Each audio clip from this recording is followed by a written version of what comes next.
É que eu, enfim, estava estudando para agora no início de ano, tem muita concorrência, né, de bolsa de mestrado. Então, tô igual uma louca estudando, enfim. Uhum. Eu não li os dois últimos capítulos, vou ser sincera. Eu tentei ler os quatro capítulos restantes, os passados. Parei no capítulo. Não consegui ler o capítulo 8. Tentei Tudo correr e bem. não consegui. Mas li os 7, li os outros também. O livro é muito interessante. Assim, eu queria muito ter um pouco mais de tempo para poder absorver melhor. Estão surgindo milhares e 300 milhões de dúvidas. Quanto mais eu Então leio, vamos lá. mais. Quer começar? Quer Quanto começar? Comece. mais eu leio, mais eu falei, meu Deus. Cara, Então precisa comece. reformular toda a escola, né? Tudo que a gente aprendeu. Porque realmente, estudar tudo de novo a nível quântico vai mudar muitos paradigmas, sem dúvida. Uhum. É, Quer Enfim. dividir suas perguntas? Quer dividir, começar com o Ai, que nossa, é um você... privilégio estar tanto com você. Nossa, meu Deus.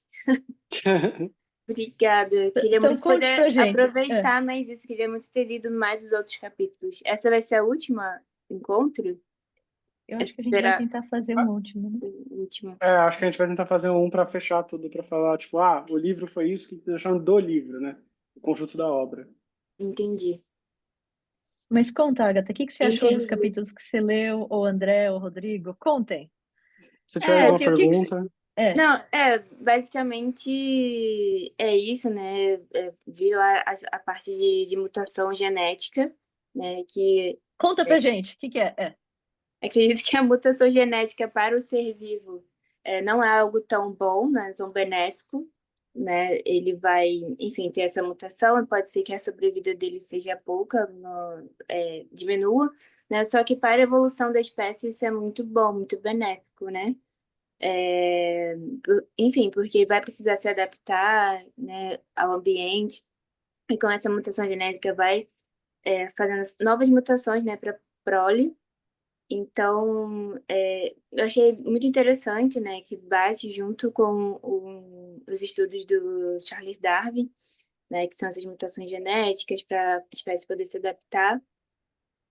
É muito interessante, né? Como eu já disse para vocês, eu sou médica veterinária, mas eu me encontrei demais nessa área. Eu não sei porque eu não tive essa Então, percepção antes, então eu tô igual uma louca. Voltando para biologia mesmo, voltando para estudar ali a parte molecular. Mas é basicamente isso. Aí eu vi lá na parte que o DNA, basicamente, ele é feito por leis quânticas. Aí eu dei uma olhada sobre as leis quânticas, joguei no DeepSeek e deu lá umas 10 leis. é, E eu vi que uma delas bate muito também com as leis que eu já tinha estudado sobre as leis do universo. Então, eu é. acredito que seja. Como é que eu vou E, te falar? Acredito que isso é o quântico, né? É você ter ali padrões geométricos, fórmulas matemáticas, que é um padrão, é o padrão que não muda conforme o tempo for e, passando, né? Algo e natural. Agatha, você lembra de uma das leis quânticas que pode estar por trás da mutação genética? Mas as leis quânticas podem estar por trás da mutação genética. Não. André, Rodrigo, vocês lembram? Não tem o isso. que ele comenta no livro. É coerência e a decoerência, não é isso? Ou não? Não lembro agora. Tem algumas teorias que Ufa. têm esse negócio de decoerência, mas, assim, o que está sendo extensivamente pesquisado, né? Fidelidade? Assim, tem... Oi? É da fidelidade hereditária? Não. Então, a fidelidade hereditária apareceu no primeiro capítulo que a gente viu do What is, do livrinho do Schrödinger, que ele falou, nossa, a fidelidade hereditária é tão grande, né, que se a gente fosse só seguir a lei dos grandes números, né, assim, termodinâmica, isso seria muito pouco provável, né? Esse foi um dos argumentos que o Schrödinger usou para Hum. falar, não, deve ter Espera, alguma espera um coisa pouco. extra aí, né? Mas assim, mas tem uma lei quântica, né, que de novo tem muita evidência teórica, né? Eu acho que não tem evidência super clara experimental. Pedro, você vai no GRC, não vai? Vou sim. Porque a keynote talk do John Joe, da escola antes, vai ser sobre a parte experimental disso. Eu não Ah, que acho que eles legal. fizeram experimento quântico, mas eles têm Uhum. evidência em tubo de ensaio. A ideia é que tunelamento, né, tunelamento de elétrons pode estar por trás de mutação genética, né? Assim, eu não sou bióloga, eu acho que tem muito mais gente aqui que entende, mas assim, qual que é a história, Pedro? Que as duas hélices do DNA são As, grudadas por um... são conectadas no que a gente chama de backbone, né? Tem a linha de proteínas em volta, que é o backbone, né? E aí elas que forma a dupla hélice e tem as bases que são conectadas uma com o negativo dela, né? E é assim, né? E aí essa conexão aqui no meio, ela é fraca. É uma conexão de hidrogênio que ele falou, né? Uma ligação de hidrogênio. É isso? E daí tem um jeito que é o que a turma dos autores do livro estão muito por trás, né? Tem muito estudo muito bom teórico, e tem um jeito que duas bases de hidrogênio, uma vai para um lado, a outra vai para o outro, e isso causa uma base virar na outra, né? Sim. E eles acham que isso faz muito tempo já que eles acham que isso está por trás de mutação genética, né? E assim, eles têm papers muito bons, super teóricos sobre isso, que tem uma parte que é mesmo que parece que favorece esses fenômenos quânticos, né? Então, nossa, quintal bonito, olha o solzão aí atrás. E eu acho que a gente precisa de mais evidência, né? Mas é um outro lugar que o tunelamento pode estar envolvido. Vocês lembram do outro lugar que a gente estudou no capítulo 3, sobre onde tunelamento também já foi bastante estudado em biologia quântica? Enzimas, né? As enzimas? Enzima, funcionamento enzimático, né? E de novo, esses são só os que estão descritos no livro. Eu aposto que tem muito mais fenômeno que também depende de tunelamento, que está por trás de várias coisas, né? Mas, assim, os exemplos que as pessoas citam usualmente são as enzimas, em que tem, além de evidência teórica, tem também muita evidência experimental para enzima em tubo de ensaio, e o DNA, né, que tem muita coisa teórica, e eu acho que a evidência experimental tá começando, né? Assim, lendo o livro, eu vejo que precisa de muito estudo científico, né? Precisa ter uma Nessa gama de área. cientistas nessa área, porque, assim, é um meio a ser extremamente explorado, extremamente essencial. Eu, como tenho essa visão clínica, eu vejo que há tratamentos que precisam ser mais eficientes, sabe? A gente está seguindo o padrão, está fazendo receita de bolo, né? Assim, eu acredito que já tenha pesquisas, né, relacionadas, mas a gente vai precisar de muito, assim, absurdamente. Quanto mais eu leio, mais a minha mente expande, mais eu tenho insights e mais eu vejo, gente, mas eu poderia estudar isso aqui, poderia estudar isso aqui, poderia estar estudando isso aqui.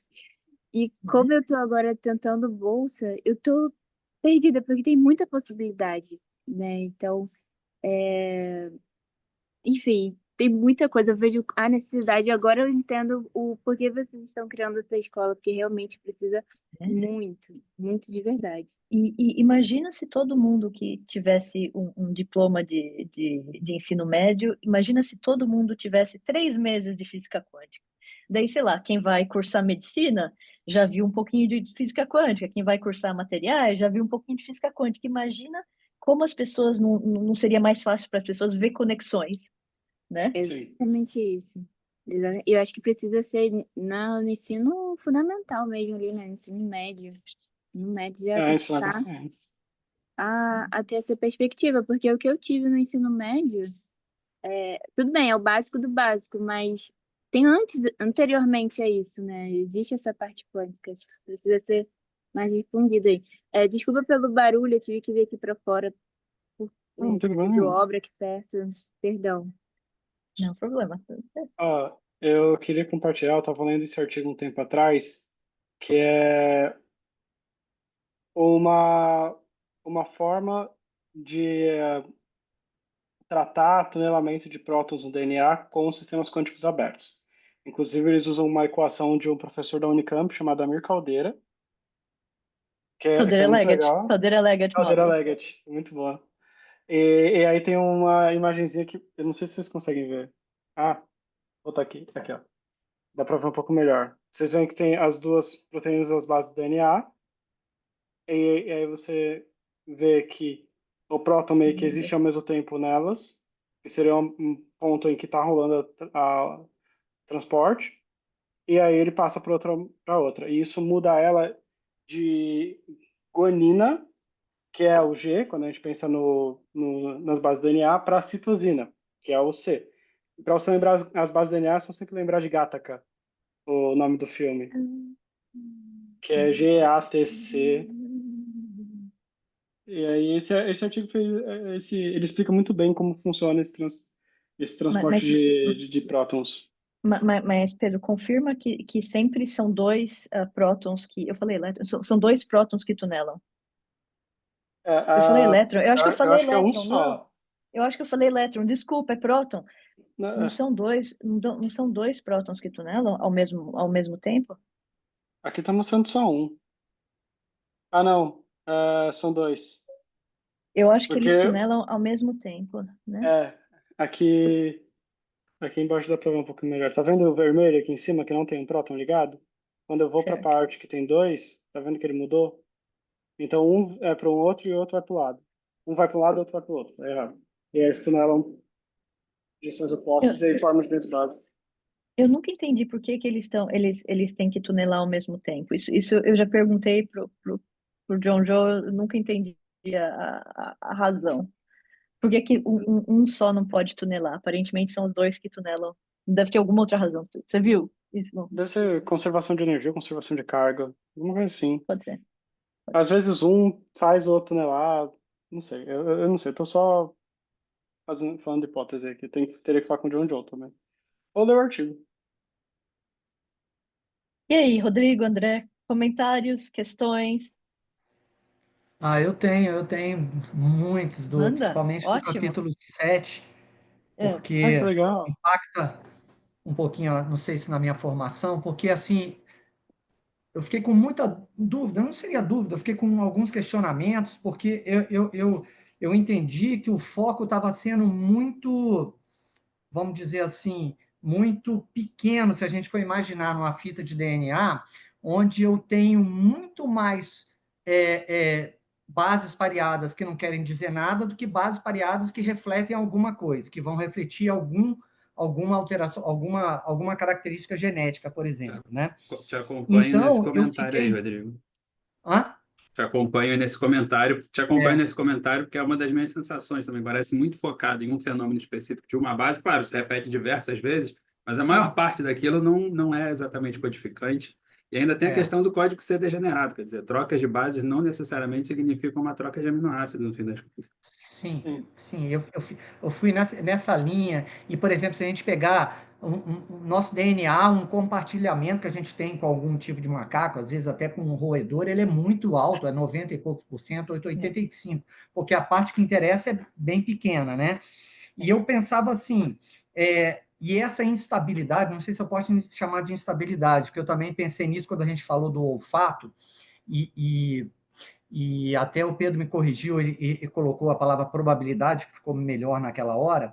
Essa instabilidade ali dessas ligações, nessas trocas de prótons, levando a uma mutação, para mim, isso não seria muito compatível se a gente pegar a história da nossa evolução, que é muito grande. Então, como isso é muito instantâneo, essas mutações não seriam efetivas.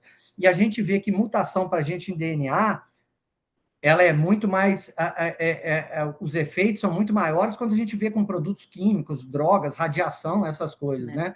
Eu achei que o que foi colocado na questão quântica são coisas que vão acontecendo, vai e volta, e elas não podem refletir, porque se elas refletissem do jeito que foi colocado, que elas Interessante, ocorrem né? frequentemente, a gente estaria tendo muito mais frequência de mutação em algumas características nossas. Não ocorre, a gente está quase que sustentado Entendi. por um bom tempo, né? Mais ou menos assim. Então eu fiquei meio perdido nesse sentido, né? Mas talvez Achei Por isso uma que a gente parte precisa de que. biólogo. Sim, Pode. com certeza. Não, Vai, desculpa. mande ver. Talvez uma parte que ele deveria ter comentado mais é quantificar essa mutação, né? Tipo, qual é a taxa de mutação disso? É. Porque, assim, se há uma constante e o sistema, como o ser vivo evoluiu para existir com essa taxa de mutação, então existem mecanismos para preservar, como você falou. Então, o que acontece? Por que que produtos químicos, toxinas e radiação causam tanta mutação? Pode ser tanto porque eles causam uma taxa bem alta de mutação, mas também porque não houve seleção para prevenir que esse tipo de mutação Ah, que é, interessante. Entendi. inclusive uma das minhas críticas desse capítulo, É, que para mim ele falou bastante disso do possível efeito quântico, mas ele não levou em conta tanto é, o papel da seleção é, natural, seleção é, sexual e é. essas coisas. É, Nossa, eu também tive várias dúvidas em relação a isso, e dentro dessa linha do que o Rodrigo acabou de comentar, tem várias outras questões, como eu disse, o código é degenerado, então você tem vários códons que vão resultar no mesmo aminoácido. Então, mesmo ainda que essa taxa seja relativamente alta, essas mutações, a imensa maioria delas vai ser silenciosa. Então, elas não resultam exatamente em mutações que geram evolução ou problemas, né? Elas resultam simplesmente em uma diferença de sequência que resulta numa proteína que funciona igualzinho a que funcionava antes. Uhum. Além disso, tem a questão da seleção. Quer dizer, uma mutação ela só permanece se ela resultar em vantagem. A Não Agatha. necessariamente. Se ela não resultar em em piora, desvantagem. em Sim. desvantagem, Então como é que, por exemplo, você mede se alguma coisa é realmente um fator de seleção? Você mede a variabilidade de mutações naquele gene. Se ela é alta, mas o bicho continua vivendo, aquilo ali não importa nada. É, É. Aquilo ali muta e não faz diferença nenhuma. é, É, Que é o que acontece, por exemplo, se você compara animais que vivem na luz e animais que vivem no escuro, né? Os bagres de caverna, insetos que vivem dentro de cavernas e tal, principalmente em relação à visão, né, de sensibilidade à luz e de visão de cores, que depende justamente de um fenômeno é. quântico lá, do alinhamento do retinal na rodopsina, enfim. E aí, o que vai modular isso? A variabilidade genética da rodopsina. Se a luz é um fator importante para a evolução do sistema visual, e qual vai ser a variabilidade genética do animal que vive na luz e do animal que vive no escuro? E o que foi notado é que, sim, tem animais que não têm mais estrutura de olho, mas tem animais que, apesar de viverem no escuro há milhares e milhares de anos e por gerações e gerações, têm toda a estrutura lá montada, e a variabilidade é igual à variabilidade de um organismo parecido que vive na luz. Só que não tem a menor importância para aquele animal, pelo menos no ambiente que ele vive, não tem a menor importância para ele, não faz a menor diferença. Sim. E aí, Nossa, como o Rodrigo falou, se acontecesse nessa velocidade, na quantidade que aconteceria, né, se fosse exatamente desse jeito, talvez a variabilidade fosse muito maior e aparecesse porque não faz diferença para aquele animal. E não é assim que a gente vê. nossa, muito interessante. Eu nunca tinha pensado nisso, estou adorando. Continue, continue discutindo aí. Por isso que físico tem que falar mais com biólogo. Manda, continua. Com Concordo, certeza. concordo. Nunca tinha pensado nisso. Agora, é muito interessante você pensar que pode ter um papel específico desse salto de prótons de um lado para o outro no aumento da probabilidade do surgimento de mutações. Claro que isso é muito interessante. Às vezes Agora, é só mais um mecanismo de mutação, porque só mais já tinham um, outros, né? exato.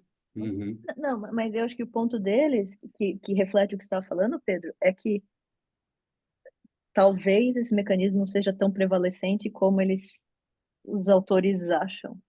Uhum. Talvez só erro de cópia seja mais forte do que isso, É, né? eu não tinha pensado nisso, muito E aí, interessante. claro, entram todos os mecanismos de reparo, os mecanismos de conferência dessa fidelidade, etc., que alguns organismos têm melhor do que outros e tal. Foi um fator Quando importante ele. agora na Covid, por exemplo, porque os É, coronavírus têm um genoma muito grande para o que a gente conhece de vírus, e geralmente uhum. esses vírus são muito passíveis de mutação, né? E no coronavírus, apesar de ter acontecido muito rápido as mutações que foram aparecendo e surgindo as novas cepas e tal, a princípio, esse vírus especificamente tem um sistema de correção, né? E então aí provavelmente o fator de seleção foi É, justamente o salto de espécie, né? O vírus ele se replica um tempão ali em morcegos ou em marsupiais ou em animais que estão isolados do ser humano, uma hora infecta o ser humano, tem várias novas possibilidades de interação, aí essas mutações passam a ser um fator diferencial. Uma coisa que eu queria comentar que eu achei que é uma das minhas críticas desse capítulo foi quando ele começa a falar sobre aquele experimento com as bactérias que passaram fome e tudo, e ele falando dos efeitos que aquilo pode ter na evolução, e eu achei muito estranho, porque para mim parece que ele começou a falar de um meio gente. neolamarquismo, né, meio estranho. Eu não entendi muito bem essa parte, eu também não entendi muito bem o que ela tinha a ver com a parte quântica, eu fiquei Eu mais acho que não tinha. pensando. Não tinha, é só um experimento que eles fizeram. É, E também parece que, mano, vocês fizeram esse experimento, mas vocês não discutiram as seleções desse experimento, né? Como ele funciona numa visão de seleção natural. E, posso pegar esse. pode. Eu queria pegar um negócio desse neolamarquismo aí. Eu vou aproveitar que tem gente que sabe biologia aqui. Epigenética não é um negócio tipo um neolamarquismo?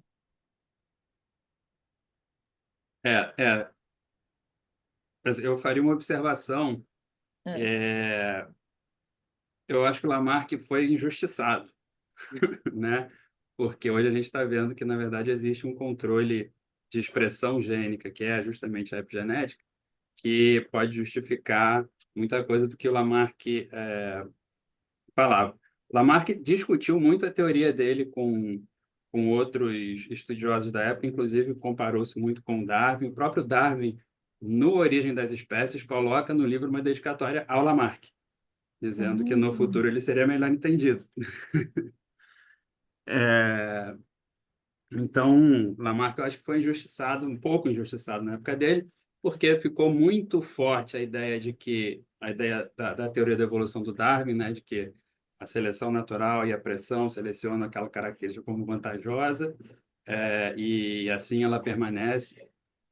Mas a epigenética é sim um, um neolamarquismo, traz de volta as observações de Lamarck para o entendimento da evolução, não exatamente da evolução, mas do surgimento ou da supressão de características apresentadas pelo fenótipo, né, no fenótipo de um ser vivo. Porque existe um controle epigenético, uma modificação química da fita de DNA que suprime ou permite a expressão de determinados genes, dependendo da influência do ambiente. não. Isso é bem interessante. Epigenética é muito Essa- legal. Então, são reações de metilação, de acetilação, que controlam a expressão gênica e Então, deixa, que... deixa eu fazer um drop Só para dar um vai, exemplo, vai, por vai, exemplo, vai. salmões que migram de águas salgadas para águas doces, subindo o rio para fazer a desova. Eles mudam completamente suas características físicas e mudam, inclusive, a expressão de rodopsinas e passam a enxergar diferentes comprimentos de onda de um ambiente para outro, Porque o meio é diferente, né? Que Faz porque o meio é sentido. diferente. legal, que Que E legal. é tudo controle epigenético. Então, o fenótipo do bicho muda. Ele muda as Uhum. características físicas, ele muda de cor, ele muda a estrutura do corpo, ele muda como ele enxerga, Pô, ele muda de cor, verdade. Nunca tinha né? pensado, porque salmão no mar é prateado, não é? É. Caramba. Então, metilação é sensível, quantidade de metilação é sensível a campos magnéticos fracos, de um jeito consistente com o mesmo fenômeno que a gente estudou no capítulo de pássaro. Caramba. Fim do meu único comentário que eu sei Interessante. sobre Legal, metilação. legal. Metilação é o quê? É certo pensar como metilação, assim, quão exposta a fita de DNA tá? É uma reação onde se acrescenta uma metila a um dos terminais de uma base.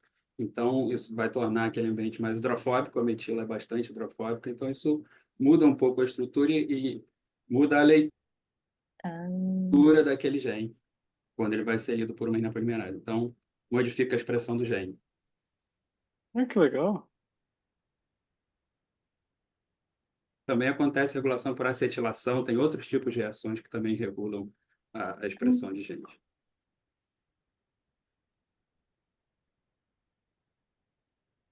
O... mande.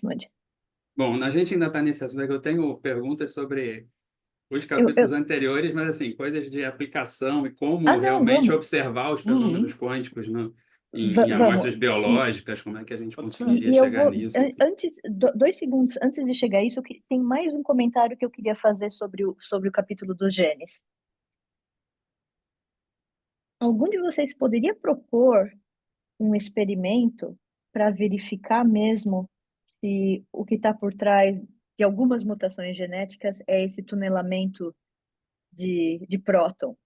Que outras coisas que outro tipo de experimento que a gente fez, que a gente viu, em que os cientistas fizeram alguma coisa com a molécula para tentar ver se a coisa podia ser mediada por tunelamento? Vocês lembram?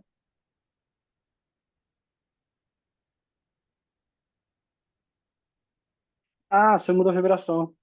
Modos vibracionais no deuteração, Ah, né? Não, não eu era tava, isso. pode ser isso também. Eu estava pensando mais na deuteração, porque daí é mais massivo, tem menos tunelamento. Então, Eles proporam esse experimento no capítulo. então, Ah, Eu não sei também se foi no capítulo de enzima que eles colocam isso, a influência, não sei se é isso que você está querendo dizer, mas também eu notei assim, a influência do local ter que ser assim, bem, vamos supor assim, hermeticamente isolado para como a temperatura influencia esses movimentos quânticos, entendeu? Então, assim, uma coisa é a gente pensar num procedimento todo controlado, outra coisa é ele trazer para um ambiente da vida, onde a gente não tem esse controle, né?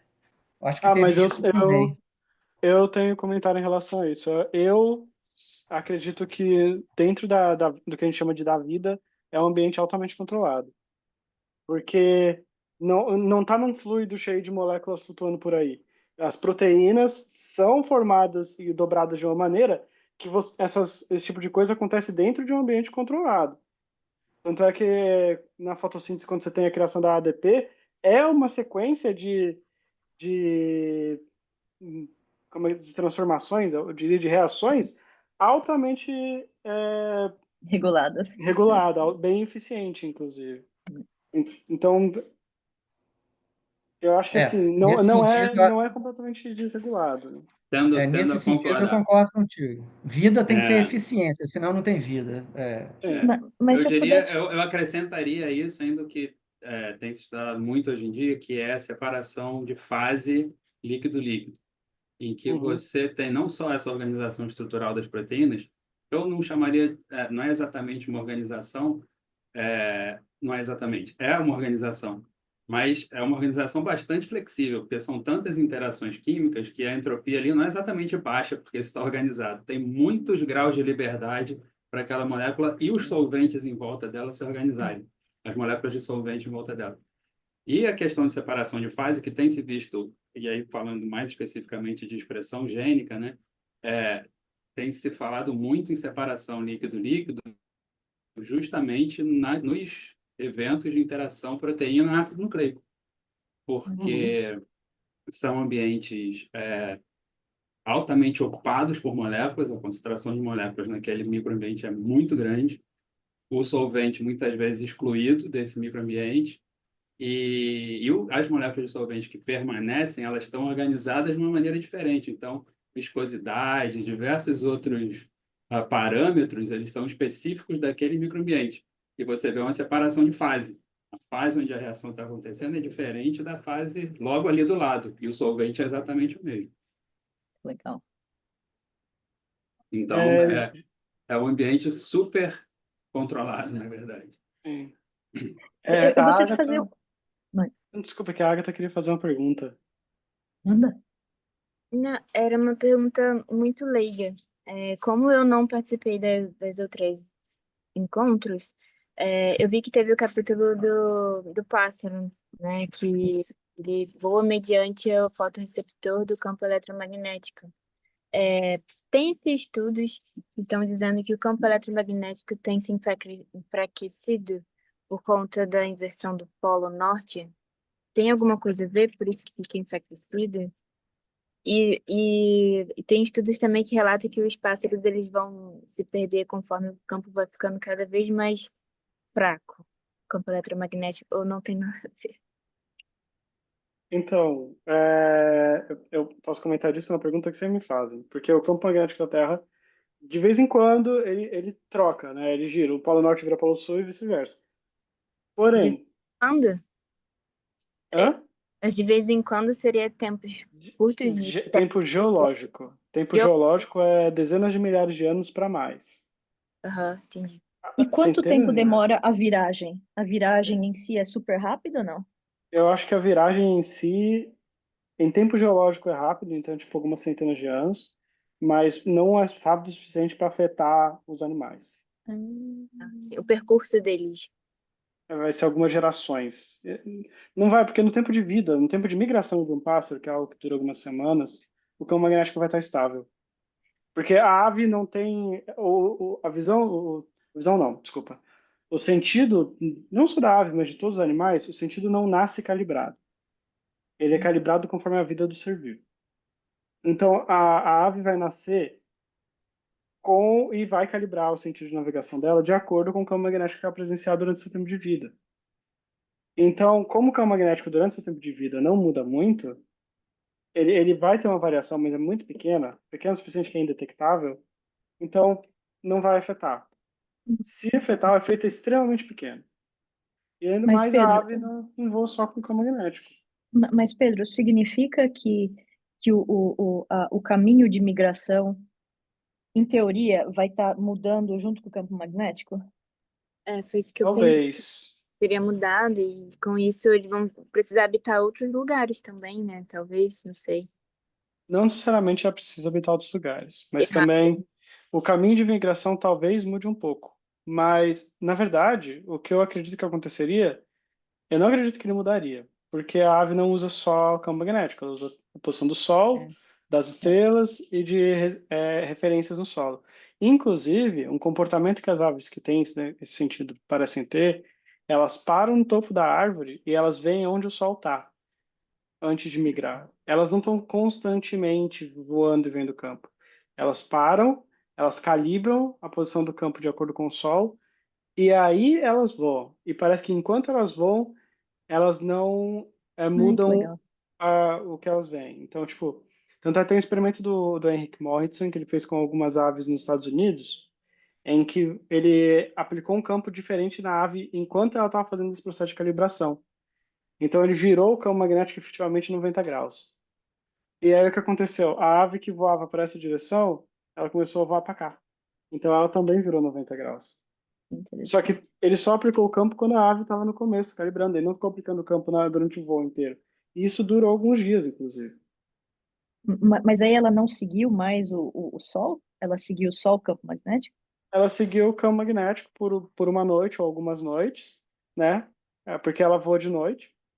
E aí, de vez em quando ela parava, depois de algumas noites, e aí ela recalibrava. Depois que ela recalibrava, aí ela voltava para o caminho normal. Inclusive, eles Entendi. conseguiram fazer isso com vários ângulos diferentes. Eles fizeram as aves todas, cada uma indo para uma direção. Aí dava, tipo, uma semana, e aí os dados mudavam para todas indo junto para a mesma direção. Que legal. É bem legal. É um artigo de 2007, eu acho. Começo dos anos 2000, assim. Legal. No máximo 2016. É Essa bem interessante. calibração vale para as borboletas também? Então, eu não posso afirmar, porque eu só conheço das aves, mas eu não duvido que valeria, porque eu, eu acho que a maioria dos animais não vai ter uma bússola que constantemente faz isso. Inclusive, ser humano faz isso também. Se você Nas conhece aves qualquer ainda tem pessoa uma que usa uma questão de que bússola, a migração é mais longa que um tempo de vida, né? A A borboleta. a borboleta, borboleta. para Borboleta. borboleta. Tem essa É. questão.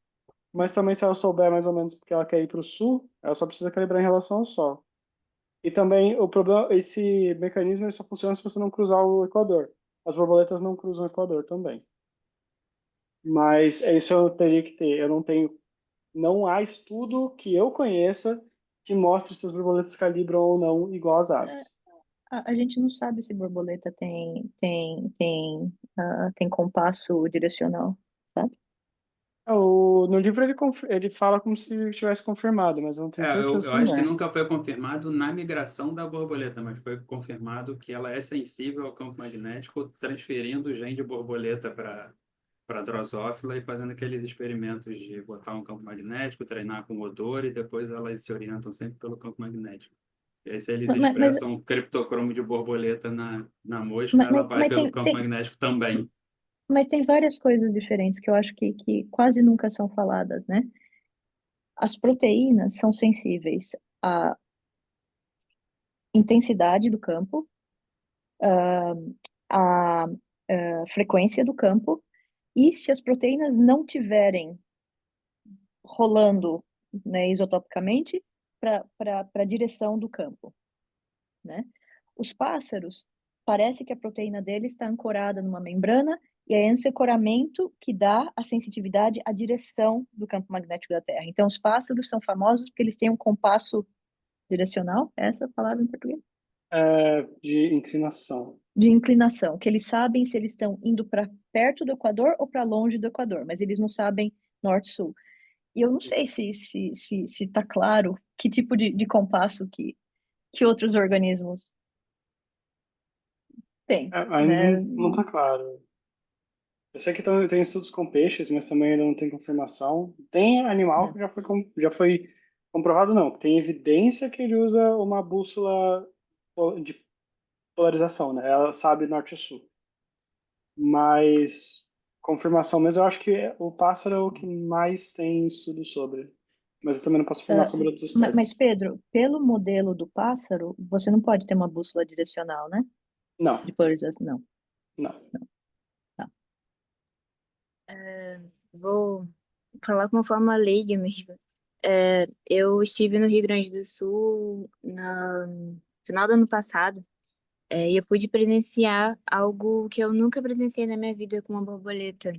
Inclusive, eu acredito que era aquela borboleta migratória. Ela era aquela cor de abóbora preta com umas pintinhas brancas. É que agora eu esqueci o nome. A monarca, não é É, essa? eu acho que é essa que tá no livro, né? Isso. Olha, eu presenciei uma coisa, acho que foi assim, divina. Eu tava lá no abrigo, né, de noite.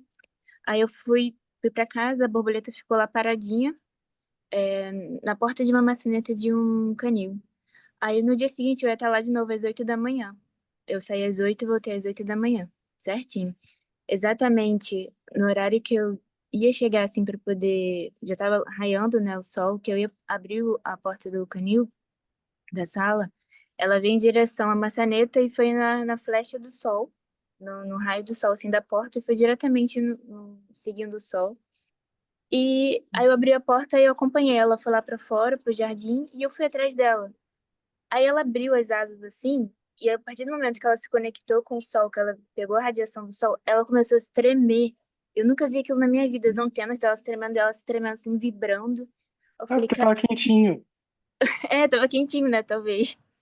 Então, assim, Uhum. eu não sei se ela pegou essa radiação quântica e se direcionou e se aqueceu também. Não tem nada quântico aí nesse sentido. Ela só sentiu que estava quente. Tava Ah, tá. quentinho. Isso é que nem gato quando vai no sol também, que se espreguiça. Entendi. Entendi. Tá bom. Obrigada. Pedro, já que a gente está nesse assunto dos pássaros, eu queria tentar tirar uma dúvida. Os criptocromos, então, eles estão ligados à FAD. Ah, sim, sim. E o FAD é que daria origem ao par de elétrons emaranhado, que Não Cuja só, reação... não só a FAD e o outro par dela, o triptofano. Uhum. Ela sozinha, a flavina sozinha não faz muita coisa. Inclusive, ela é uma vitamina, eu não lembro qual vitamina ela é, mas ela é uma das vitaminas comuns, assim, vitamina A, B, C, não lembro qual. Mas não é só ela, né? Precisa dela e de uma outra molécula. No caso, a hipótese mais forte é o triptofano. Ah, os criptocromos, eles não estão ligados eles estão ligados eles diretamente a reações de oxirredução, não? Não que eu saiba. Eu não sei. A Clarice talvez saiba melhor Mas, disso. eu não sei, mas eu acho que as pessoas não conseguem prever que moléculas que vão ser magnetossensitivas, mas normalmente as pessoas acham que as moléculas que são magnetossensitivas são relacionadas à biologia redox. Eu queria entender, quer dizer, o que que gera exatamente o par emaranhado, par de elétrons emaranhados. Um fóton absorvido pelo FAD. Eu tenho, se eu puder apresentar, eu tenho uma apresentaçãozinha Que que o FAD é um demonstra esse carregador de desenvolvimento. elétrons comum no metabolismo energético. O FAD é reduzido a FAD-H2 e funciona como um carregador de elétron na lipólise, em reações de oxirredução, diversas reações de oxirredução. Mas ele é fluorescente. Ele absorve Isso, um fóton, isso.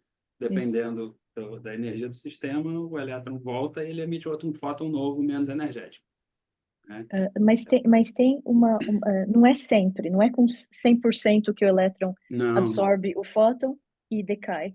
Para esse mecanismo, o importante é o caminho químico em que o fóton não decai, o elétron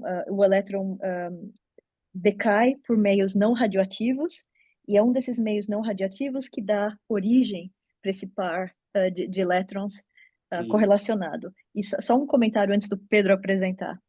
Eu sei que o capítulo fala que o par de elétron que eles mencionam, tá certo, é emaranhado, mas eu quero só falar que, assim, que eu tenho problema com o jeito que o livro explica, porque não é o emaranhamento que está sentindo o campo magnético, é a superposição, é o fato que os dois Ele ia pares. por estado de triplete e aí... Isso, e singleto, isso. Não é porque tem emaranhamento na história. Eu acho que isso é uma misconcepção. É o meu jeito de ver as coisas, porque Então, eu fiquei muito em dúvida dessa explicação, exatamente o que está acontecendo. Quer dizer, o estado de triplete é sensível ao campo magnético, ou a superposição entre os estados de triplete e singlete, que é é sensível isso, ao campo é isso, magnético. É é isso. isso, É é isso. superposição. É a Então, o campo superposição. magnético vai definir mais um ou mais o outro. Exatamente. Mas, Eu não vou poder apresentar porque quando eu abri o PowerPoint, vocês começaram a travar e o meu PC começou a decolar. porque Mas desculpa, Pedro, eu trabalho com espectroscopia, e aí essa passagem de estado de singleto para tripleto em espectroscopia de luz, ela é muito comum na fosforescência. É, o que leva ao maior tempo de vida da fosforescência é justamente a conversão do singleto, do estado excitado, para um triplete no meio do caminho, É. e aí isso fica muito mais tempo no estado excitado. Quando decai com emissão, você tem aí a fosforescência, que fica É, ali um é. tempão emitindo fóton. E aí eu estava pensando justamente se não dá para pensar numa reação acoplada ou no próprio FAD para testar a influência do campo magnético na existência desses estados. Quer dizer, claro, pensar no mecanismo de Não, direcionamento é uma outra história, mas pensar justamente se o campo magnético, se ele começar se ele começar a forçar o decaimento não radioativo, a gente vai ver um isso. encurtamento do tempo de vida. Isso dá para medir espectroscopicamente. Então, posso, se eu puder apresentar, isso já foi medido em diferentes jeitos, né? Nunca foi medido dentro de uma célula, mas se vocês esperarem, Uma coisa que a gente usa ah, para medir o índice metabólico, enquanto você encontra aí sua apresentação, mande. que a gente usa para medir índice metabólico na microscopia de luz, é medir tempo de vida de fluorescência de NADH e de FAD.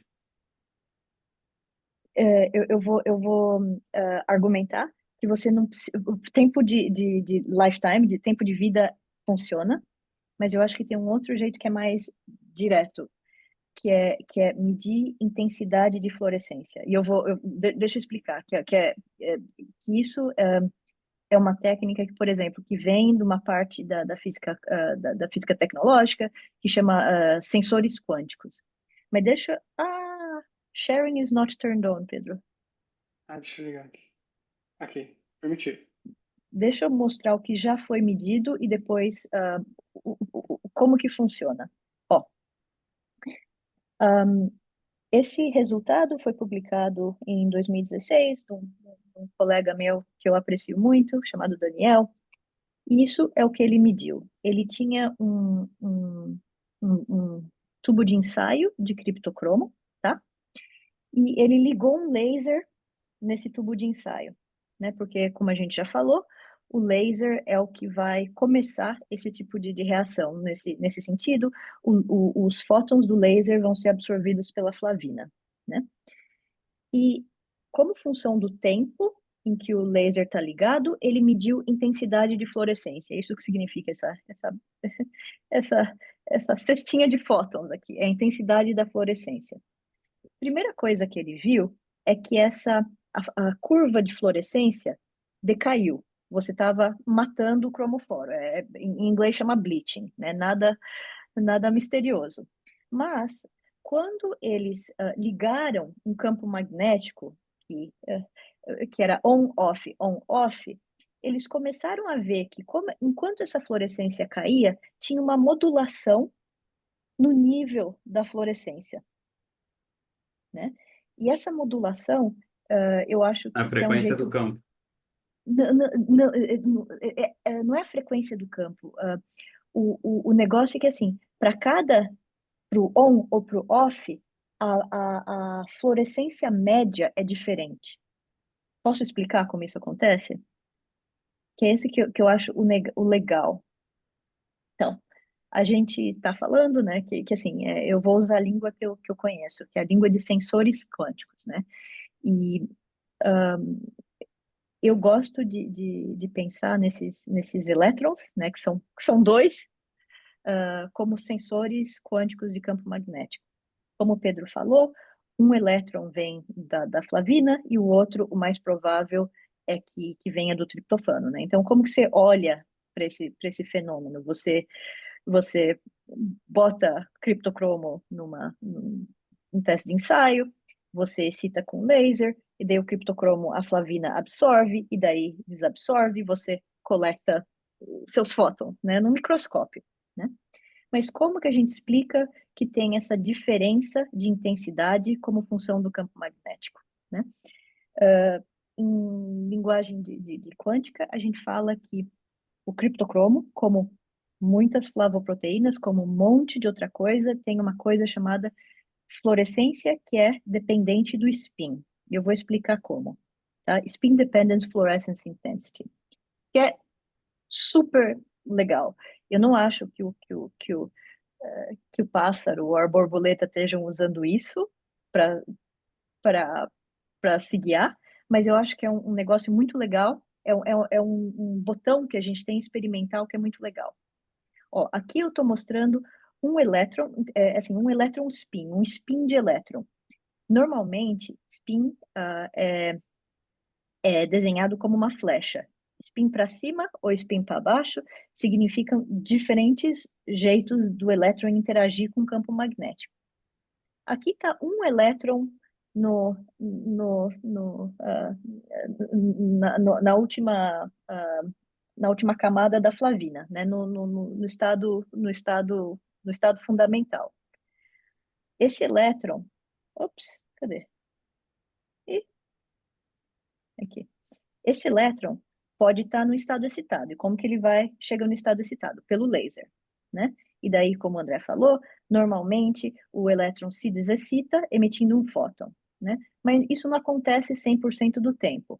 Algumas vezes, e essa que é a parte legal, tem um processo que compete, que é assim, que quando o elétron absorve um fóton, o que acontece é que esse elétron vai para um negócio que vai para um caminho químico que os químicos chamam de Pedro, como é isso em português? Não lembro. Calma aí, o que que você quer mostrar? Desculpa. O decay, intersystem crossing. Ah, em Não sei português como. é decay e decaimento, mas intersystem crossing eu nunca vi em português, é agora que eu lembro. É um outro processo que compete, né? E é Uhum. nesse processo que esse elétron da flavina pode, que aliás o Pedro fala que não é esse elétron, é o outro, né? Mas tudo bem, é outro Tecnicamente é elétron. outro. Tecnicamente é outro. Mas um elétron da flavina interage com um outro elétron vindo do triptofano, né? Por razões que são bem entendidas e têm a ver com essa molécula do criptocromo em particular, com outras moléculas é diferente, mas o criptocromo sempre começa no estado singleto, né?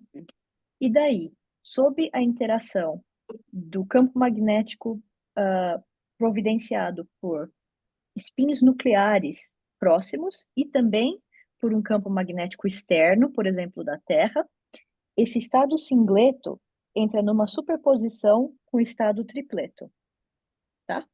Então, esse que é o negócio, vira uma superposição. Começa no estado singleto, mas daí ele começa a oscilar entre singleto e tripleto, né? E a diferença de energia entre os dois elétrons é muito, muito pequena, tá? Mas não é esse o problema. O problema é que, não é nenhum problema, a consequência é que uma hora o elétron da flavina vai querer desexcitar, né? E assim, e ele vai se desexcitar. Como que você explica isso se esse é o elétron errado, Pedro?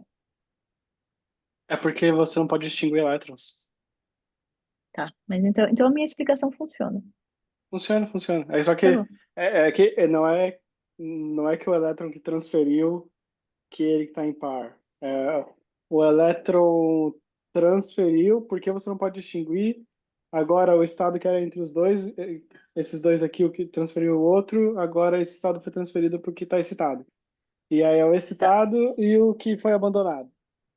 tá. E daí o excitado vai se desexcitar por vibração, não emite fóton nenhum, né? Uhum.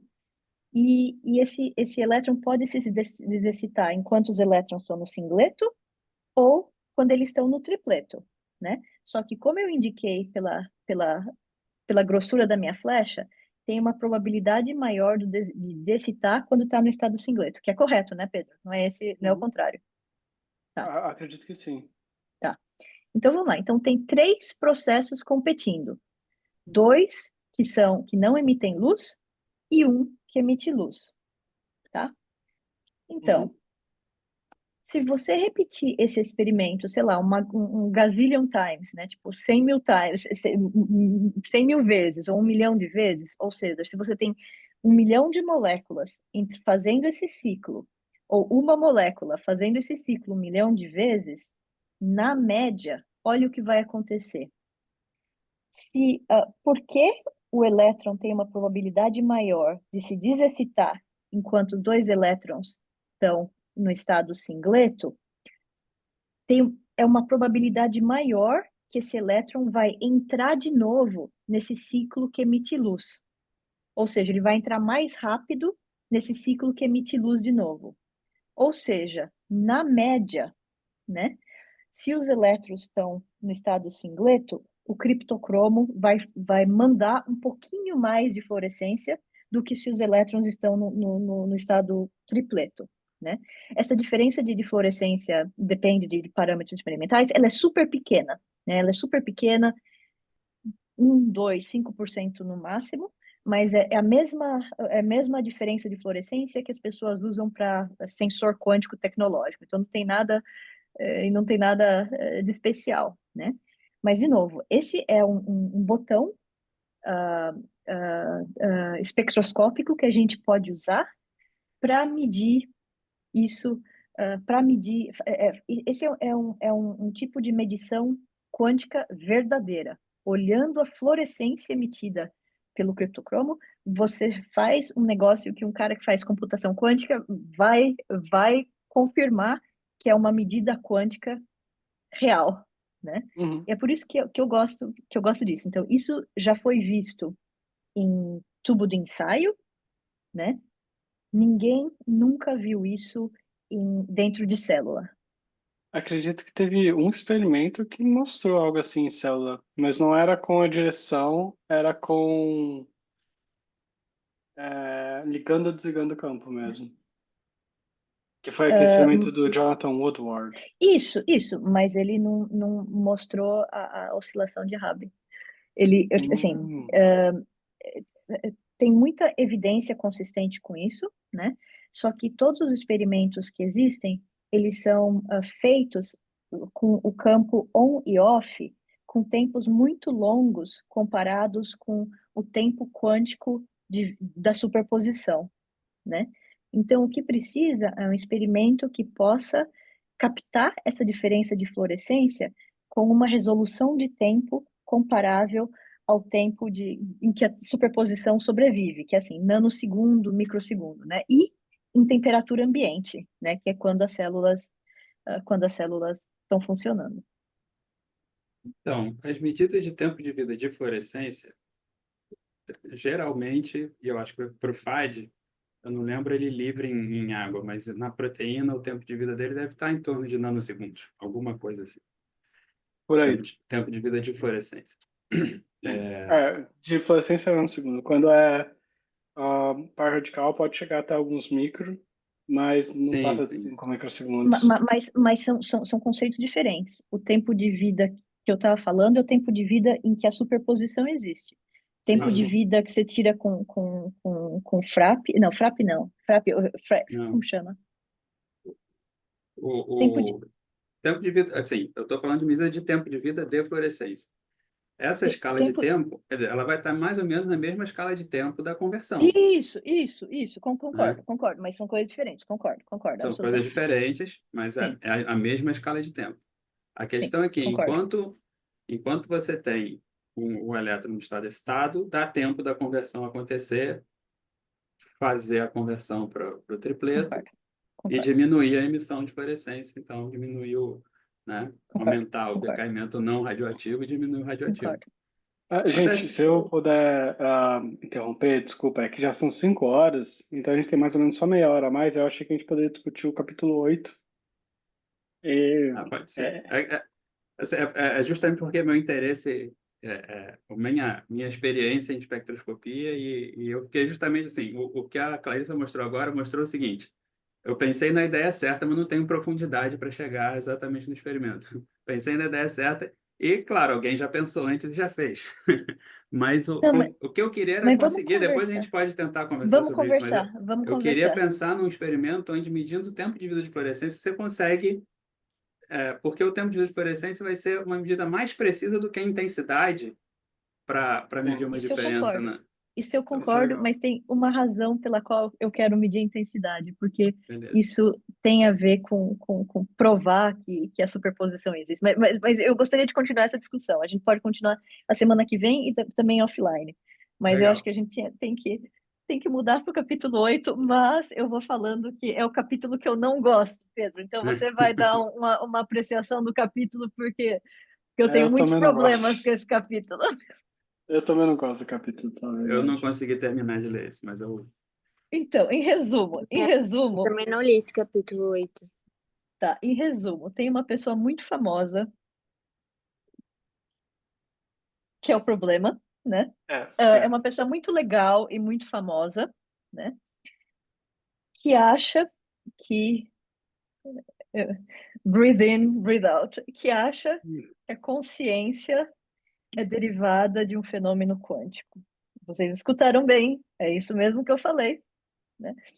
E essa pessoa tem uma teoria complicada, e assim, e porque eu tenho um colaborador que estava interessado, eu já fui atrás, já fiz um monte de cálculo, e eu não consigo fazer sentido dos cálculos, assim. Eu acho, e eu já ouvi falar dessa pessoa por uma outra pessoa famosa, que essa pessoa, ela é muito boa matematicamente, mas o senso de física dela não é muito boa, né? Mas assim, mas essa pessoa, porque ela é famosa, as pessoas ouvem. E, infelizmente, para muita gente, esse é o ponto de entrada na biologia quântica. Uma das coisas que as pessoas me perguntam toda hora, e aí, consciência é quântica? Não sei o quê. né? E eu acho que tem muita complicação, porque consciência é misteriosa, física quântica é misteriosa, vamos achar um ponto em comum entre os dois, né? Eu acho que um problema muito grande desse capítulo é que ele fala: eu vou tomar o caminho dos covardes e não vou definir o que é consciência. Eu falei, mas aí tu abre o espaço para poder falar de qualquer coisa. Você tem que definir do que você está falando, porque tem pesquisa em relação à consciência que faz muito sentido. Principalmente pesquisa em relação ao anestésico, que faz sentido você Que faz tentar o sentido, que tratamento. faz Que sentido, faz sentido, que é que faz legal. sentido. Mas agora, quando você vai para os negócios, para pesquisa, tipo, não, se conhecer o próximo, o zumbi filosófico. Quando você chega nessas É, coisas, e aí, tipo, cara, você não tá mais em física, você tá jogando ideia pro ar. eu concordo, eu concordo. E nessa teoria, a pessoa fala de negócio de tipo, o momento consciente, não sei o que. Eu tenho, eu concordo em gênero, número igual, concordo, né? Eu li esse porque eu achei interessante, assim, ali até o final, e achei que ele foi um pouco enviesado. E eu vou dizer por quê.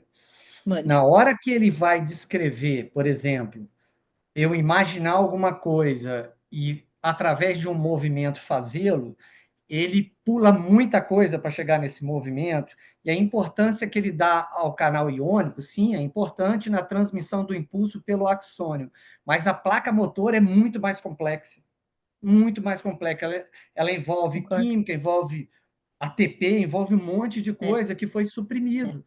E colocar consciência nisso, eu vou dar um exemplozinho assim, só um pouquinho assim, por exemplo, a doença, a ELA, né, que é uma doença mielínica, em onde você não consegue mais fazer essa coisa que ele fala dos canais iônicos, mas a pessoa em nenhum momento vai perder a consciência dela. Então, por isso, o terrível dessa doença é isso, que você conscientemente você vai perdendo movimentos, deglutição, aquela coisa progressiva, e não há essa desconexão de consciência. Então, assim, para mim, tudo de cérebro é o que é importante. A química é muito importante para o funcionamento cerebral. Eu não consigo pensar nada no Também acho, cérebro sem também acho. química. E o neurônio é uma célula muito especializada, né? Tanto ela para fazer essas coisas é um fenômeno, mas ela não consegue cuidar dela própria. Então, ela depende da glia, que são as células de suporte no cérebro, né? Inclusive, tem teorias, por exemplo, no AVC, onde você tem primeiro um comprometimento da glia, que dá sustentação, proteção, nutrição ao neurônio. Quando você perde a glia, aí que o neurônio não vai funcionar Interessante. mais. Ele é muito Nossa, eu nunca ouvi especializado. falar. Então, assim, ele pulou muita coisa para chegar nessa conclusão dele, né? É isso que eu achei, assim. Eu fiquei cheio também de algumas E, dúvidas, mas é um e, tema muito difícil, né? A Não, não, não, não. consciência. E eu acho, assim, de novo, eu aposto, é uma das coisas que eu aposto. Eu aposto que qualquer célula, inclusive neurônio, glia, eu acho que tem fenômeno quântico por trás de muito funcionamento basal de célula. Mas eu Sim. não acho, eu acho que esse é um passo pequeno. Mas daí para chegar a falar de consciência, ou então de como, eu acho que é meio baboseira, e como você falou, tem um monte de passo faltando, né? Tem. Eu quero Assim, adicionar uma coisa. Eu acho que uma coisa que eu percebi nesse livro parece que os autores esqueceram do que são fenômenos emergentes. Porque eu estava falando com a gente fez um evento agora, a Ciência Pioneiro fez um evento de divulgação entre várias universidades aqui de São Paulo. Eu tive o prazer de conhecer vários pesquisadores. Eu conheci uma pesquisadora chamada doutora Bettina Malnick, Mas eu no queria Instituto que de vocês Química da viessem USP. para o Rio também, tá? Desculpa interromper, eu queria que vocês viessem para o Rio também. Ah, seria muito legal. A nossa central é no Rio. Então tem que falar com o pessoal que tem essa ideia, mas tenho certeza que eles iam aqui em gostar. Brasília não tem nada, viu? Desculpa. Nada. Eu vi bastante coisa boa das universidades de Brasília. Bom, mas então, Mas continuando. eu digo com divulgação. Desculpa. Fala. Sim. Então seria legal fazer. Mas então, ela trabalha, a professora Bettina Malnick, ela trabalha na USP pesquisando olfato. E aí eu conversei com ela sobre o livro, sobre essa questão do olfato, e ela fala que o pesquisador do olfato, o Turing, ele não é muito bem visto assim na área. E ela fala, porque, pô, você tem 400 sensores, mas se você tiver estímulo simultâneo em 2, 3 ou 4, 5 sensores, você não precisa de um efeito quântico para definir que porque uma quantidade tão pequena de sensores consegue gerar uma quantidade tão variada de respostas. E aí eu percebi, isso é um fenômeno emergente. Você tem uma quantidade pequena, mas você usa a combinação deles para gerar uma resposta. E isso também parece uma coisa que no capítulo da mente eles ignoram, que tipo, você tem o efeito da célula, você tem a célula ou os canais iônicos, mas o cérebro é uma estrutura complexa, que a computação é feita no caminho dos neurônios, não só num neurônio só. Exatamente. E aí, para Mas, mim, parece um Pedro, pouco isso. isso não é mesmo meio, assim, permeia um monte de sabor de biologia quântica? Por exemplo, não é sabido como que vai do criptocromo pro comportamento do pássaro. Não é a mesma coisa? Não é Uhum. esse negócio de emergência, não é um negócio de shift de escala? Eu acho que pode ser. Porque a questão da emergência é que a soma das suas peças é maior, ela é maior do que a soma das suas peças. Então, tipo, quando a gente começa a mudar de escala, a gente tem que retratar o problema de É. novo, né? Então aí vai Ma- essa questão. Comparar com a visão, que é um sistema, a princípio, bem mais simples, tem 3 receptores de cor, você vê uma gama de combinação. A combinação da excitação dos 3 é o que te dá. Mas cor é uma sensação, né? É, Cor é uma sensação. Eu fiz o meu seminário de conhecimentos gerais aqui na nossa pós-graduação, quando eu era no doutorado, eu escolhi justamente como é que a bioquímica da visão, né? E se você pega aquele experimentozinho de pegar uma lâmpada vermelha, uma verde, uma azul, e se você acende as 3, você vê uma luz verde, uma sombra verde. É uma combinação do vermelho com verde, mas você não tem cor, uma sombra amarela, mas você não tem cor amarela, você tem uma sensação de amarelo, porque você detecta 2 comprimentos de onda e interpreta no seu cérebro como amarelo. Então, é uma sensação, não é uma é, cor, não é, né? é, E imagina você combinando 400 receptores diferentes funcionando ao mesmo tempo, ou terminações nervosas de pressão, é, dor e é, temperatura funcionando ao mesmo tempo. Quer dizer, o é, resultado é a sensação, não é é. o fenômeno em si. Eu quero fazer uma tangente que eu acho que tem a ver, né? Por exemplo, a gente falou de um monte de sentido, né? Sei lá, olfato, campo magnético. Vocês acham que os sentidos podem. Vocês acham que fenômeno quântico podem estar super relacionado a sentido? Vocês acham que a natureza pode ter usado o fenômeno quântico principalmente nos sentidos para aumentar a sensitividade do foto único que chega no olho, ou para aumentar a sensitividade do seu olfato? Eu estava pensando que talvez, eu acho que nunca ninguém pensou desse jeito, de tentar fazer o link se todos os sentidos dependem de fenômeno quântico ou não. Especulação, desculpa, especulação. Tá, Assim, eu acho que ele teve. depende um pouco da interpretação, se você está interpretando, tá observando, que eu chamaria de top-down ou bottom-up. Quer dizer, você vem do É, complexo para o simples, para o molecular, ou você vem do molecular para o complexo.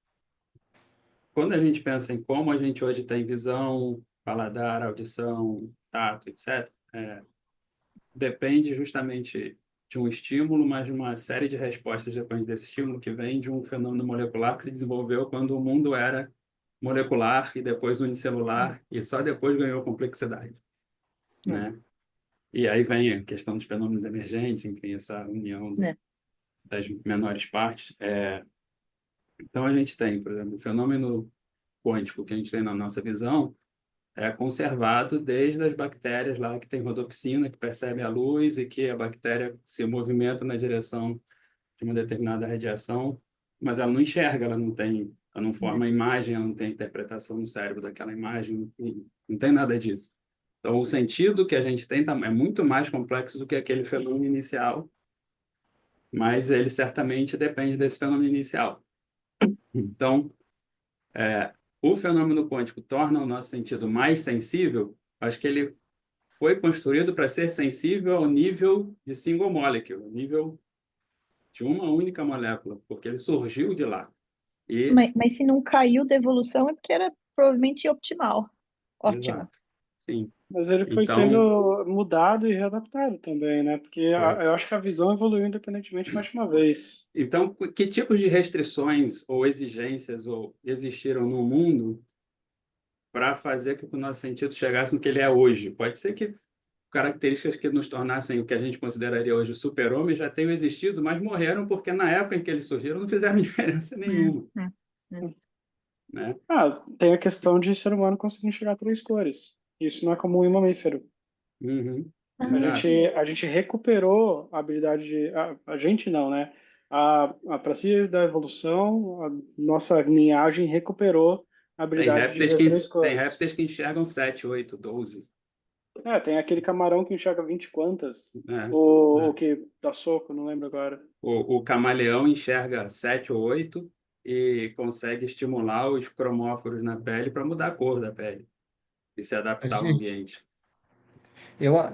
assim, eu achei interessante voltando ao que a doutora comentou, qual o fenômeno quântico estaria ali relacionado, eu penso uma coisa. Primeiro, assim, a gente foi modificando quanto mais a gente saiu de perto do solo. Então, tem algumas características que foram colocadas dos répteis, que eles estão próximos ao solo, eles precisam daquela característica. A nossa complexidade, né, complexidade do que a gente consegue fazer com o nosso cérebro, ela vai muito do número de sinapses que a gente tem. E eu vejo que um dos fenômenos que aí ele entra naquela comparação com o computador quântico, que eu acho interessante para dar velocidade, para dar esse nível de complexidade, seria a superposição. Né? É o que eu imaginei, não sei se ele quis fazer esse tipo de Não, comparação. é Ele até fala, exatamente isso. É seria o nosso exatamente cérebro isso. um computador que ele chama Isso. de, sei lá, normal em comparação com o quântico, né? Tanto é que tem algumas coisas, e foi o que o Pedro falou também, por exemplo, a gente comentou acho que no outro encontro, no passado, que eu comentei da memória olfativa, que o Marcelo falou do negócio da avó dele, ele também fala. Isso são caminhos neurais que ficam estabelecidos, caminhos neurais já estabelecidos. Tanto é que a gente tem se você tem algum problema em determinada área do cérebro, vai afetar algum tipo de, por exemplo, tem gente que não tem mais a memória recente, mas tem a passada, porque a informação ela vai se sobrepondo. Se você atrapalha essa recente, a passada começa a voltar, as conexões voltam. Então, assim, é tudo muito complexo, mas a superposição eu achei muito interessante. Não sei se seria Então, isso. essa superposição que ele está falando, não. Deixa eu contar a história dessa superposição. A Tá. pessoa acha que, de novo, tem um material, é um super bom nanomaterial chamado microtúbulo, né? Serve para várias coisas, né? E assim, essa teoria acha que o cerne de tudo tem a ver com o microtúbulo. E a ideia é exatamente essa. Eu não estou de acordo, não acho que seja o jeito mas a ideia é a seguinte, e eu de novo, já calculei, para mim não faz sentido nenhum. O que a pessoa fala é que Pedro, o livro, eu não lembro mais, o livro fala de gravitação ou não? Que é o Gravitational. Ok, a Mas ideia, ele também fala meio. Ele comenta, mas não tá muito certo. Pedro, Falou eu um já parágrafo calculo. assim. Ok, eu já fiz um monte de cálculo, assim, não consigo fazer sentido na minha cabeça. A ideia é a seguinte: em superposição, duas coisas podem estar em lugares diferentes. Pode ser uma superposição espacial, né? A ideia é que se as coisas estão muito separadas entre si, o espaço-tempo é diferente entre essas duas localidades. O campo gravitacional é muito diferente daqui e aqui. Então, é o campo gravitacional que vai fazer a superposição colapsar e escolher entre aqui e aqui. Inclusive, isso é uma hipótese científica legítima. Tem experimentos que tentam testar isso, mas uma coisa é você fazer isso quando está falando de partículas fundamentais, é um experimento. Outra coisa é você tentar justificar consciência com isso. Desculpa, Clarice, pode continuar. Não, é exatamente esse o meu ponto. pessoa fala que quando o microtúbulo entra em superposição espacial, e daí a força gravitacional colapsa essa superposição ou aqui ou aqui. E isso corresponde a um momento consciente. Ou seja, eu acho que isso é completamente, balela. Eu não entendo, não consigo fazer sentido na minha cabeça. Isto dito, eu acredito, de novo, que superposição do tipo que é necessário para sentir campo magnético, eu acredito que isso esteja presente em toda a célula. Nada a ver com consciência, né? Eu também acho que superposição é o lugar para ir. Eu acho que é provável que a evolução tenha usado superposição para funções, né? Mas eu me abstenho de falar nada mais de consciência, porque E ele, aquela conclusão final que eu também, sei lá, que é o do campo magnético criado, aí ele vai nos canais de íons, né, que dão a velocidade da informação, aquele negócio todo, e que cria-se um campo magnético que seria, então, o responsável para arquitetar toda essa não comprovado. interligação. Não E não só, comprovado. mas Não também não só comprovado. magnético, eletromagnético, né? Tem que lembrar que também tem um Ah, campo elétrico que faz até mais sentido. Não, então, porque eletromagnético ali estaria correndo junto, porque tem essa transferência de cargas que faz o movimento, que faz o impulso nervoso, é uma questão de íons, né? Que é o canal que ele dá muito valor lá, que são os canais de íons. Mas, assim, se isso fosse verdade, qualquer campo externo poderia alterar o nível de consciência da gente, assim, sei lá, vamos dizer assim.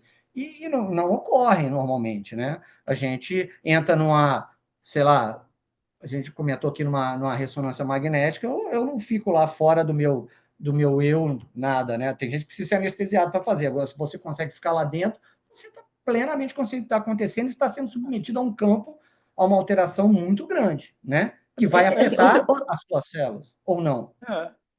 Não sei se foi e isso outro que eu problema, entendi. a gente não definiu o que é estar consciente ou não. O que é estar Pois é, Não, é não consciente? está difícil. definido. Ele não define consciência. Esse é o grande problema. Muito Ele difícil. fala, tipo, o autor interpreta o que quiser. Se você não define isso. Ano passado eu quase escrevi um artigo falando que o maior problema da pseudociência é porque a gente não define as coisas direito. Eu acho que algumas horas ele né, confunde, ele tenta levar a consciência como memória, né, como memória de tanto de movimentos ou como memória de alguma coisa, são coisas diferentes. Eu penso em consciência, realmente uma definição diferente. É difícil mesmo ali, ficou meio no alto, né? Não há uma conclusão ali, É. mas é difícil concluir alguma coisa nesse sentido.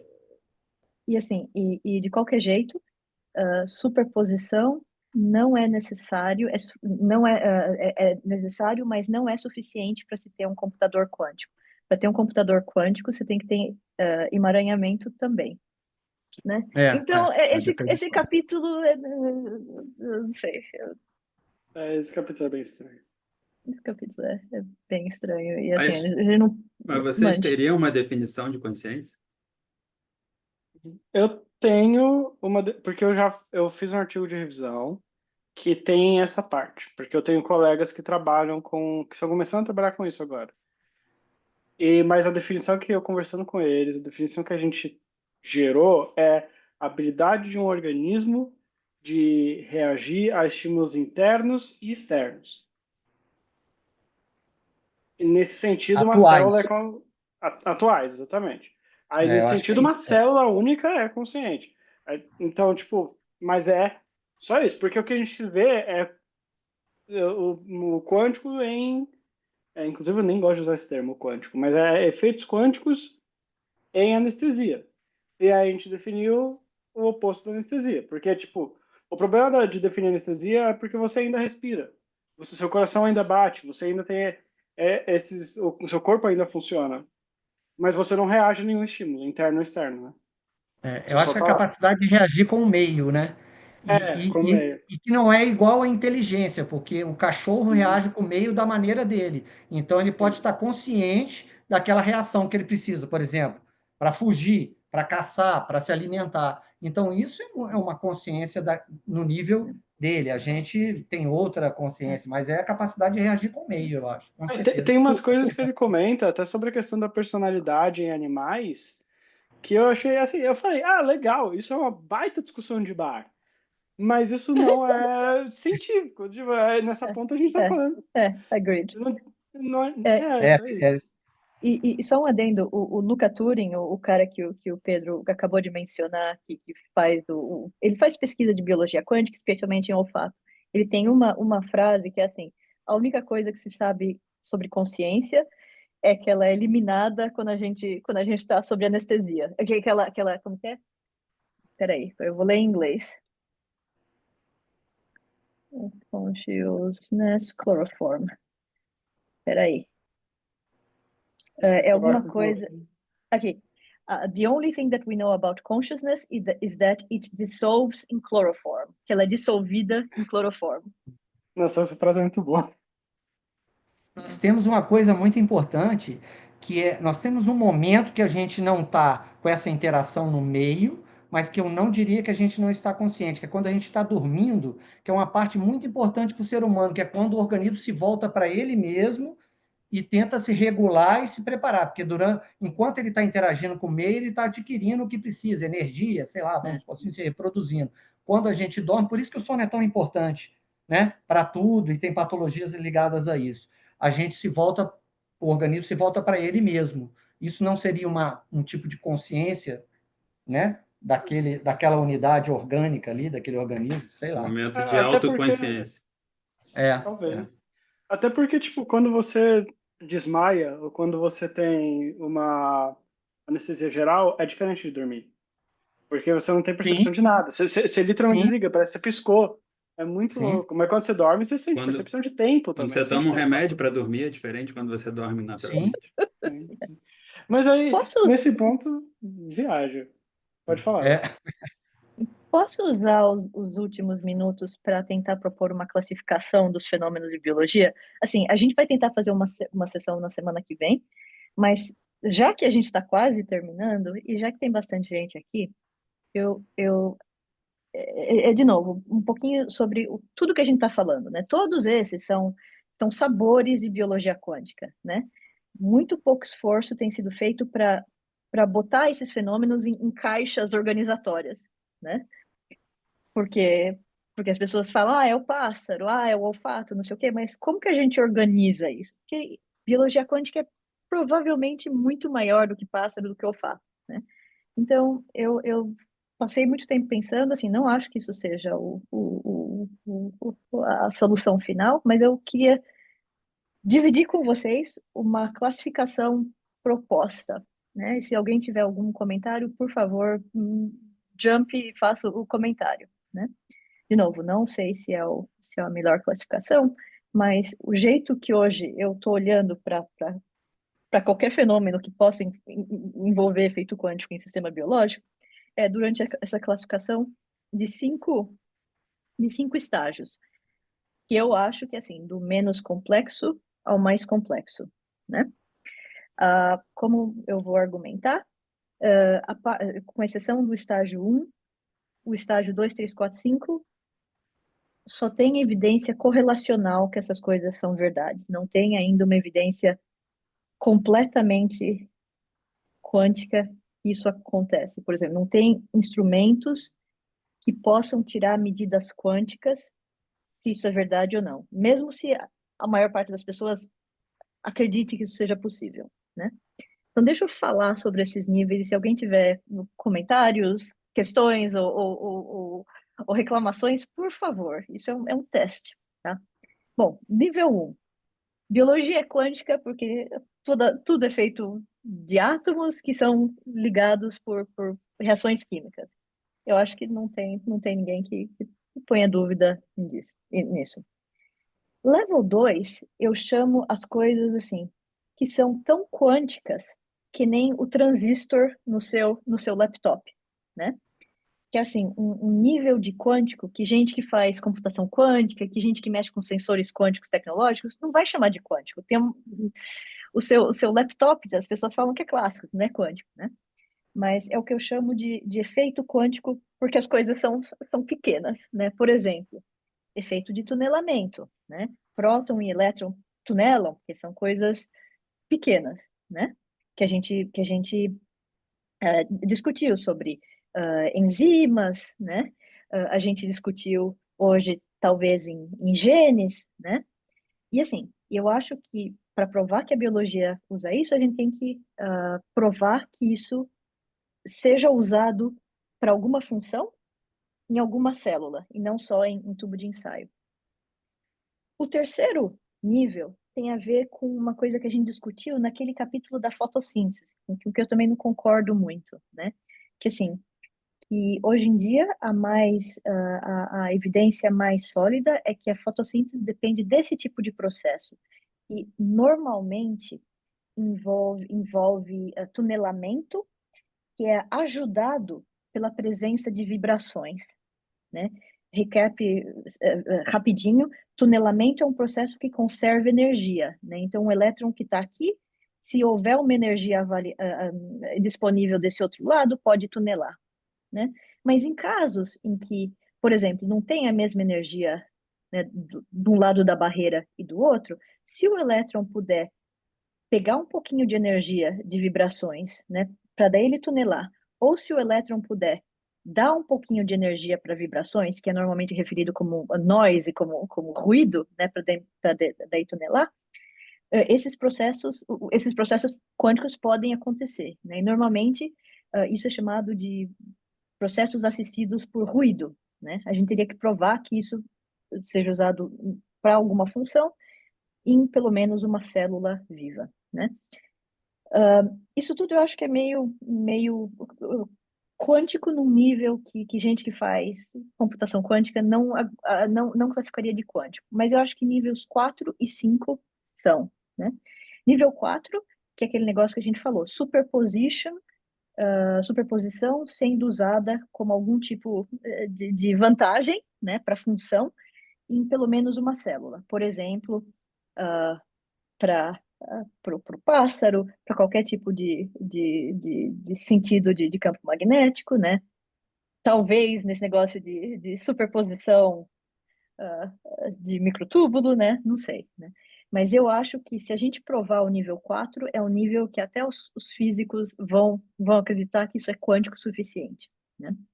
E daí tem um outro nível que a gente não falou muito, que é assim, que é o emaranhamento sendo usado para função, né? Que assim, emaranhamento, se você não pode ter superposição, você não vai ter emaranhamento. Emaranhamento é mais complexo do que superposição, né? Então eu acho que é o último estágio. Eu acho que mesmo se emaranhamento já foi provado em tubo de ensaio, que existe em temperatura ambiente, né, para algumas moléculas, eu acho que é o que a gente está mais longe de provar na biologia. Então, assim, não sei se essa é a melhor classificação que existe, essa é uma classificação. Eu acho que todos os fenômenos que a gente discutiu e todos os fenômenos que eu já ouvi falar, eu acho que eles se encaixam em uma dessas categorias, né? Então, eu só queria falar, assim, como hoje é a nossa última sessão oficial, que talvez exista um jeito da gente racionalizar como classificar esses fenômenos de jeito melhores para a gente ir além de só falar desses exemplos, né? Porque a gente está cansado de falar de enzima, né? A gente está cansado de falar de olfaction, de olfato. Provavelmente é muito mais genérico que olfato, né? Então, é isso que eu queria mostrar, que eu acho que existe um jeito de desencadear um jeito de classificar essas coisas para que as pessoas possam compreender que é mais que é mais per, que é mais pervasivo em biologia do que se supõe, né? Que não é só fotossíntese, não é só olfato. Era isso que eu queria falar. Muito bem. Comentário? Publica o seu livro quando? Senhora não, né? Eu vou tirar os meses do verão e 2 meses mais para escrever um livro, um textbook de biologia quântica. Já está na minha agenda. Agatha, você sabia que Tem ela que sair. estava planejando fazer um livro? Você sabia ou foi só... Não, eu tive essa ideia agora. Não sabia mesmo. Mas, Porque Pedro, precisa terminar Não. essa porcaria. Eu preciso terminar de escrever essa porcaria. Oi. eu tenho essa visão mais ampla, né? Precisa difundir melhor mesmo a biologia quântica, porque ainda existem milhares, centenas de dúvidas. E acredito que você vai poder contribuir com bastante dos seus conhecimentos. Não sabia que Se você estava se um dia acabar, precisa acabar, que nem tese, né, Se Pedro? precisar alguém de coautor, estamos aí. Opa, opa, opa. É, adoraria escrever um livro assim.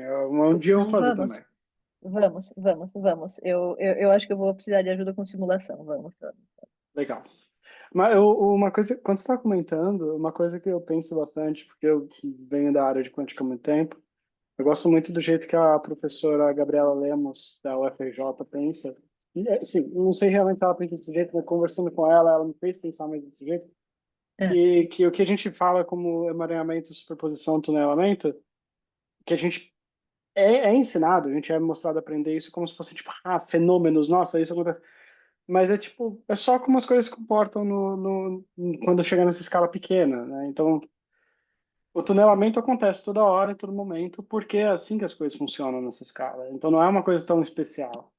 E se você tem algo pequeno, se você tem algo que funciona nessa escala, muito provavelmente vai acontecer tunelamento, vai acontecer superposição. E é um jeito que, pensando dessa forma, tipo, é assim que funciona, me ajuda muito a entender e conseguir modelar esse tipo de sistemas. É só um comentário que eu achei legal.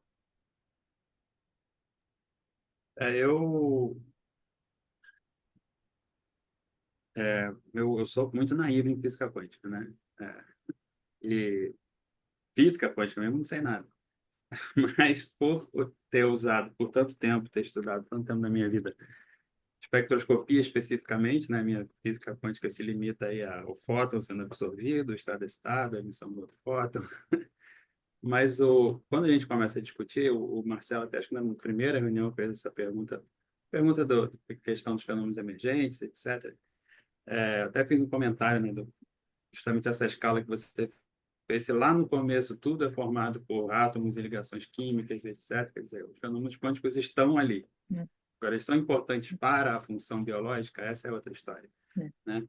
E, e como buscar essa resposta é uma coisa que me interessou muito, por isso eu estava interessado no experimento e como detectar o que estava acontecendo.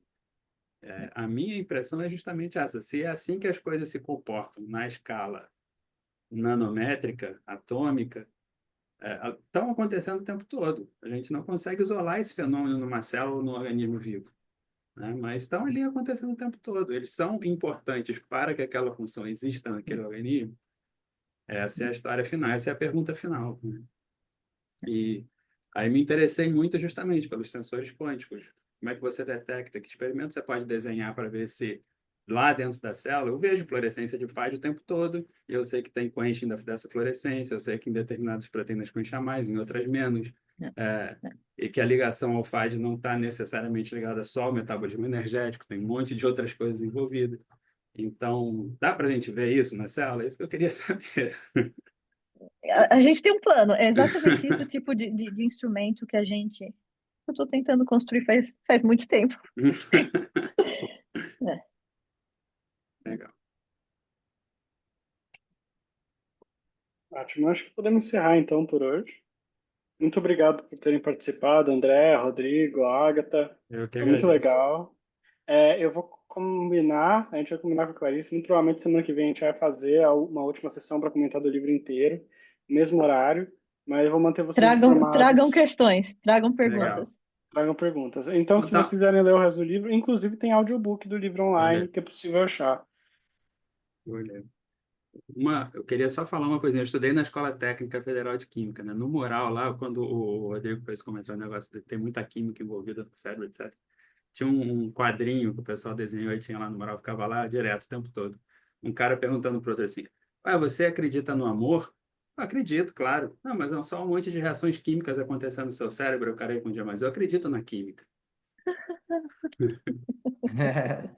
Legal.